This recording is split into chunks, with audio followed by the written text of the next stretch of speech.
Hello mga kabisi mind. So sa hindi pa nakakaalam kung paano mag-troubleshooting ng conventional fire alarm system, so ibahagi ko sa inyo kung paano ito magsimula sa troubleshooting. So unang gagawin natin, so i-check muna natin yung main supply, yung 220, yung cable na papasok dito, yung neutral at saka line. So kailangan nating malaman kung mayroon ba yang voltahe.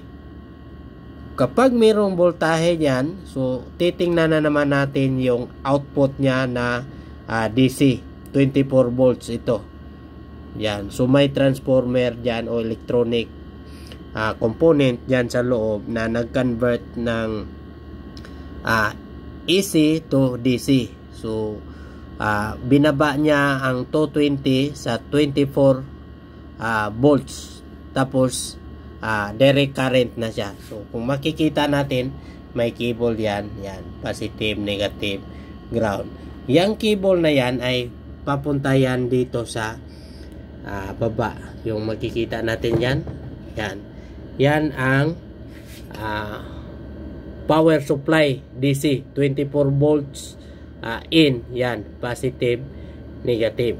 So iyon ang nagbigay ng supply sa ating panel.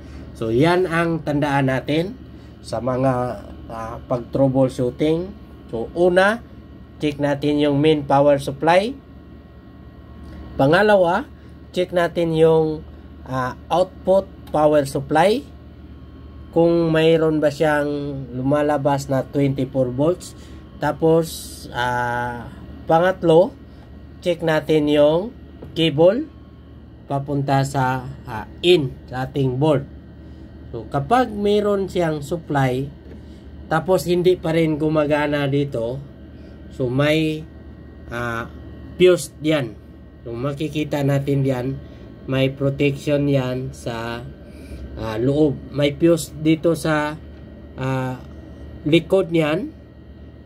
Kapag may problema sa ating board, so unang masira yung fuse natin. Dalawang klaseng fuse ito.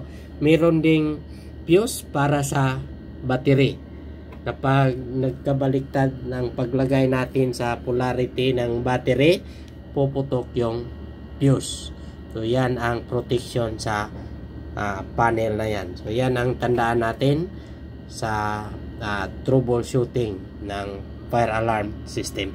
Okay? Kung may idea din kayo sa mga fire alarm system, paki-share naman sa comment section. Okay? Bye bye mga kabisi mind.